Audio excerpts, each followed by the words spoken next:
This is the BBC. This podcast is supported by advertising outside the UK. This is the BBC. We're doing things a bit differently this time. I've just zoomed from London to Castle Carey and driven to DonMcCullin's house in Somerset. I'm standing in a little lane in the depths of rural England. You would perhaps expect a photographer to live in a beautiful place, in a sweet house with lovely views, and DonMcCullin does. We're about to go in. No, come and sit down and be comfortable. I don't care. Good. Yeah, Matthew's now become a total silhouette, and it definitely is KG Beast. Okay. This is the home of Sir DonMcCullin, photojournalist with The Observer and the Sunday Times, now 81. And he told us that he finds even travelling up and down the road to Bristol a trip too far, which is ironic considering that he made his name as a star photojournalist in far-flung places, in Biafra, in West Africa and elsewhere. He was wounded in Cambodia, locked up in Uganda, expelled from Vietnam. This has been an eventful life. And his choice for GreatLives was an equally adventurous man. The travel writer Norman Lewis, author of A Dragon Apparent and Naples 44. Norman died in 2003. He and DonMcCullin often travelled together on assignment. I'm hoping to tease out in this programme exactly what this man was like. First, though, here is Norman Lewis talking in 1989. I rather like horrific places. About 5 years ago, somebody said that Libya was a terrible place to go to, and I shot off there. And it actually was, of course, but it was so terrible that you just couldn't possibly put words on paper without being able to use them. I look pretty well. I can look at a place on the map, a country, and I think, right, I better get out there fast. That one's going, you see. And I go there with a fair degree of security that something will turn up. But I'm capable, I have the organisation to work out a plan in advance, just where I'm going and what I'm going to do when I get there. Well, I think he was an extraordinary man, because he was the kind of man you would have passed in the street and you wouldn't have given a second glance to him. And, of course, he would have appreciated that, really. He was one of those people who was quite happy to be on the wing of life so that he could look in and listen and observe. Don, where did you and Norman first meet? Well, I worked on the Sunday Times magazine, and in 1969, the features editor there was quite a brilliant man, because he persuaded him to come to the Sunday Times, and he said, I've met this very interesting man, a man called Norman Lewis, who meant nothing to me. He said, well, what we'd like you to go to Brazil. He'll give you a list of places where he needs you to go. Was he nondescript looking? Absolutely. I mean, he looked like the average pensioner that you would see, strolling down the road, and you wouldn't have given Norman a second look. And I think that's what was the bonding, the immediate bonding of the two of us. So in a way, he kind of discovered you. Well, I discovered him as well, you see. Yes. Because in a way, I look back on Norman in a very favourable way, and I always say to people that by and large, he became my surrogate father, because my own father died when I was 13 years of age. And secondly, one of my most important tutors. He certainly knew where he could observe humanity. One very important piece of his journalism, called Genocide in Brazil, was published in 1968. It was about the atrocities committed against indigenous people there.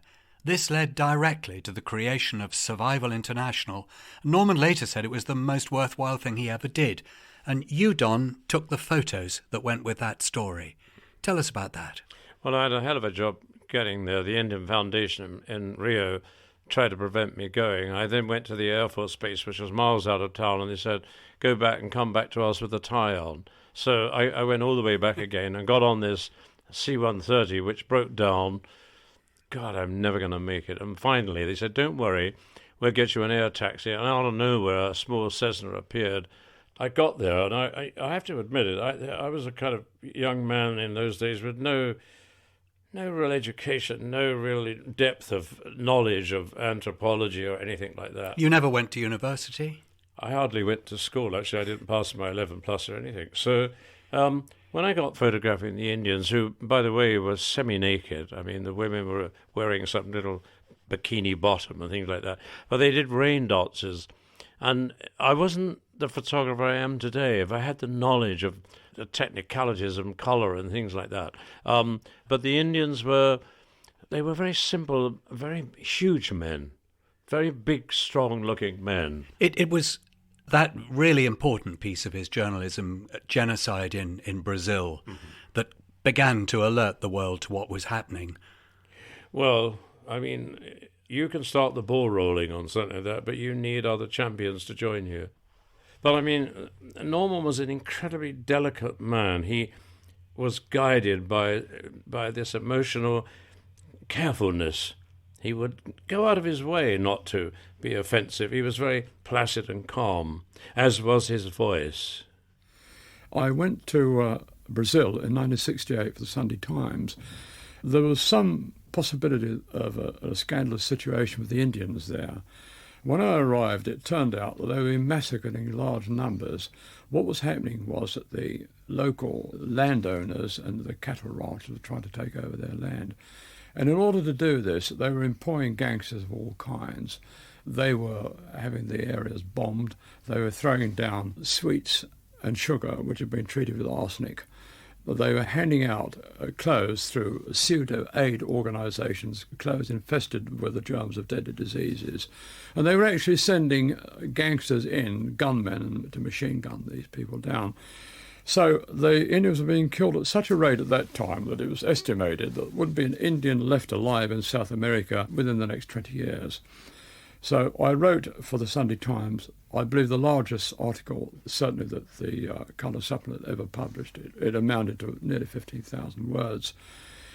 And much to my amazement and, of course, delight, this stirred up a great controversy and a great deal of indignation.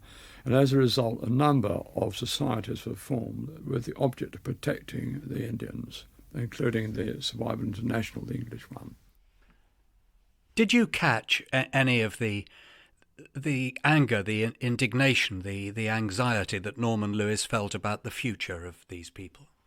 No, because I think I was a visual person, and he was a man of deep thought and caring about the vanishing culture. So no, I didn't. I was just excited about being there. All I wanted to do was mop up this amazing scene, these rain dances. I didn't want to leave. I could have stayed there forever. I think that was the beginning of putting me on the road to the way I feel now, because I went to other places like that with Norman and saw other things like that, like the Indians in Paraguay being treated by the missionaries very badly, and Norman was so angry when we got there and saw that. And then eventually we went to Irian Jaya, which is on the other half of New Guinea, and we stayed with the Dani people in the hills, and they were even more naked. The men just were completely naked, but for a penis gourd. So, Norman saw the last of these people, because I've been back to Irian Jaya. And you photographed it. And I photographed it, and I've been back there. The people are now wearing grubby, filthy T-shirts with slogans, and people are coming there from all over the world, and it's finished. Also, here on our sofa down here in Somerset, we have the biographer, Julian Evans, author of Semi-Invisible Man, a reference to Lewis himself, very much the Lewis that you have just described. He used to say that he could enter a room and leave without anyone knowing he'd been there. How well did you know him, Julian? He came across my path because I was working as a publishing editor, and I had the chance to edit a couple of his books. And I remember at the first lunch, he said almost nothing. It was a most uncomfortable occasion. And he just stared through his rather thick glasses. I just wondered when something was going to happen. And suddenly it turned out that he thought he could trust me. And a torrent of stories began to pour out. Julian, let's go back to origins. So where did he start in life? What was his background? He grew up in North London, a suburb of a suburb at Forty Hill, near Enfield. And his father was a trained chemist, and he found life at home very stifling because his parents were spiritualists. Spiritualists? They had the most extraordinary bad luck. They'd lost 3 of their 4 sons by the time Norman was 10. And so with the vogue for spiritualism that came about after the end of the First World War, they latched onto this as a way of attempting to keep in touch with their lost sons. Norman was very affected by it. He saw through it immediately. He regarded it as completely tiresome. But at home, life was very stifling in that respect. And at school, he was subject to a considerable amount of bullying because he was much more intelligent than the other boys. And in fact, his fate was sealed one morning when the school inspector came round and the headmaster said, "Oh, you know, we have one boy here who we don't have to teach at all." All the other children turned on him after that and made his life a horror. So horrible, in fact, that he had to be sent away to Wales to stay with 3 mad aunts. Here he is talking about his upbringing and his aunts on Desert Island Discs with Michael Parkinson in 1986. I had the fortune or misfortune to be largely brought up by 3 aunts most people would have considered extremely mad. And they kept me in a kind of subjection in a fairly large house in a remote country town called Carmarthen, a Welsh town. And I did daydream about travelling continually. So the very first opportunity came to travel. I travelled. But why would we think of them as mad? I mean, what was peculiar about them? First of all, they weren't spectacularly mad. I mean, they didn't imagine they were poached eggs or anything like that. But the oldest one, Polly, had had 1 epileptic fit every day of her life, poor thing, and this had removed all the skin of her face, and she couldn't close her eyes. And I could only understand with great difficulty what she said because her vocal cords had been affected by the fire. She was just an afflicted woman. But the youngest aunt wept all the time, and the intermediate aunt laughed all the time and dressed up as a Cossack or something like that, you see.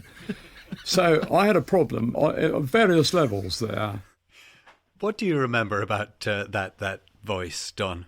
Well, it was the voice of a policeman, really. Yes. It's a voice that makes you feel that you're dealing with somebody who's in charge of you for the moment. There was an extraordinary ability to use the voice and the choice of words together so well. I remember sitting over lunch one day and I said to him, "Norman, what's your writing pattern? When do you like to write?" He said, "I start fairly early in the morning and then if it's not impertinent to talk of creative powers, after lunch I have none." I know the feeling. Oh. But I noticed on that interview with Michael Parkinson that the voice definitely poshed up a bit there. That wasn't the way I heard Norman speaking. Not an auspicious start to his life, Don. How does it compare with your early life? I think Norman found me rather fascinating, really, because we came from the opposite ends. Not totally the opposite. I'm not dealing with aristocrats here. Norman, I knew Enfield. That was certainly a step up from where I lived in North London in Finsbury Park. And I can understand what Julian was saying. I went to school, if you showed any initiative at all in any way, you'd be pounced upon and brutalised. But I think Norman found me like a bit of a wild animal, really, and I think he liked the idea of travelling with somebody, he could educate, really. Yes, it's a refreshingly blank slate. Well, I thought it was a free of charge education, travelling with a man like that. Who wouldn't, really? What got Norman into writing? I think, like a lot of young men and women of his generation in the 1930s, he reinvented himself. He tried various things. He bought and sold cameras. He raced cars. He got himself involved with Leicas and Bugattis, 2 now very iconic products. And he was always, in all of this, looking for ways of escape, initially through photography. And he travelled to Spain, Italy, the Balkans. He was even approached by the Colonial Office, I believe, to be a spy in Aden. Yes, and that's a fascinating example of the transition between the photographs and the words. a man in a suit came to his photography shop in Holborn and turned out to have connections with the Foreign Office and asked him if he'd be interested in a short trip to the Yemen, which the Foreign Office were then rather worried about just before the war. And Norman said, well, I don't mind if I do. And he went off and spent 3 months in the Yemen, and he took a lot of very good pictures and produced an album in which he annotated those pictures with descriptions. And so that was the beginning of the transition from him being a photographer to a writer. What got you into photography in the first place? Oh, well, you see, this is probably what Norman found fascinating. At the end of my road one Sunday evening, the boys I went to school with clashed with another bunch of boys. You see, in those days, in 1958, London was very tribal with you didn't go there, they didn't come here. So one night a group of boys came to where I lived in Finsbury Park, and a policeman tried to step in, and one of the guys from the other side, a man called Ronald Marwood, stabbed the policeman, and the policeman died at the end of my street. So the photographs I'd been, taking of those boys, I took them to the Observer, and they published them. That was your series called The Governors. That's right. And it became quite famous. Well, overnight I was offered every job in England in television, and I wasn't a photographer. So I suppose Norman would have found that interesting. I mean, that was 1958. But you see, the year after I met Norman, I was in this huge battle in Vietnam, the Citadel Battle of Hue, which was possibly the turning point of the war. And so I suppose by then Norman would have found me interesting, having been to war himself, where he was in Naples and interrogating, prisoners of war and things like that. So. We've come to Somerset for today's edition, to the farmhouse of one of Britain's greatest photographers. You can probably hear the tractor outside. Also, we have the biographer, Julian Evans. Julian, tell us a bit about his private life. Norman had a turbulent private life, I think you could say, although it settled down later. His first wife was a Swiss Sicilian called Ernestina. It was a very competitive marriage. She did not like any situation in which Norman was in the limelight rather than her. And they had a son. Norman was in Cuba when the Second World War was declared and left Ernestina behind with great relief. During the war, he fell in love with a charming, lively nurse called Hester, had a couple of children with Hester, and that didn't quite work. And in the 50s, he found himself more or less a bachelor again, living in a rather lovely flat in Orchard Street, just opposite Selfridges, which he had interior decorated by a friend of his. So his life was far from the grey post-rationing life of many people in the 50s. And then he met a lovely Australian woman called Leslie Burley, who was working for BOAC, the airline at the time, at one of his parties. He loved her, and she was already in a relationship, so he had to work hard. Don, I'm not quite recognising here the self-effacing man that you've described to us, who just wanted not to be noticed. Was he a womanizer? Was he a bit of a cad? You've only got to look at in the autobiography. There is an extraordinary photo of Norman. I mean, he had a moustache, and he had this outrageous suit on. He looked like a Sicilian kind of mafioso. And talking about mafioso, he once told me that when he was in Sicily at the trials of the mafia, he got talking to one of the men in the cages, and he said the next day he went back, spoke to the man in the cage, and the man said, "Let me tell you this, senor." He said, "I like you," and he said, "You don't realize I could really have you killed if I wanted to." And Norman told me this story, this trying not to laugh. He did all these stories, came at you with the most, there was a faceless kind of voice coming at you, telling you these extraordinary stories. I mean, I believed every one of them, but yes, you're quite right. I mean, there's a man who tried to be invisible, but I think he had a thirst for the ladies. But I know Leslie, and I've known her for 40 years. She's no pushover. Did he make things up a bit? Don't we all? I've written about this, I've thought about it. It became a theme of the biography. And I came to the conclusion that he's a composer. Even when Norman wrote a book which was ostensibly in diary form, it is nothing like the diary that he kept when he was in Naples. I'm talking about Naples 44. And so, like a composer, he decided on his theme. He brought in the various elements of the composition. They weren't exactly where they had originally happened, or sometimes to whom they'd originally happened.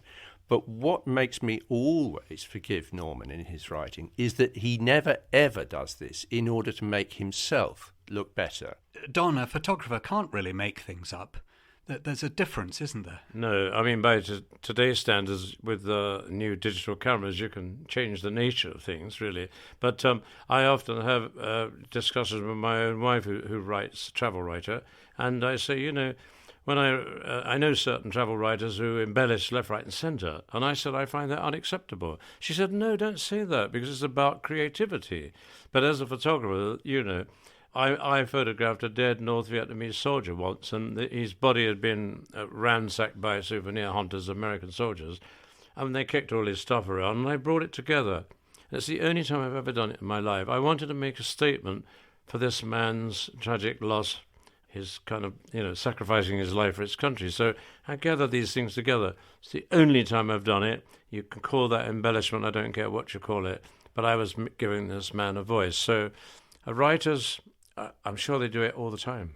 He himself had a stab at explaining the rewriting of the truth in a Radio 4 interview on Woman's Hour back in 1984. I went to Seville 3 years ago to do a piece about the city, and I went again 2 weeks ago. And it is very curious how the personal element comes out in this, because what I wrote 3 years ago is totally and absolutely different from what I wrote 2 weeks ago. The city hasn't changed, or it hasn't changed very much, but I obviously have changed to some extent. So these two accounts are hardly reconcilable.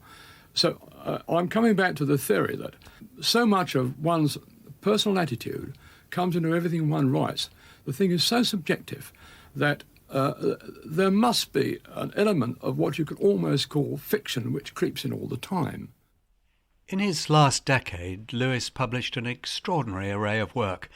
An Empire of the East about Indonesia, The World, a collection of articles called The Happy Ant Heap in Sicily, and then, after his death, a book about his return to Spain called A Tomb in Seville.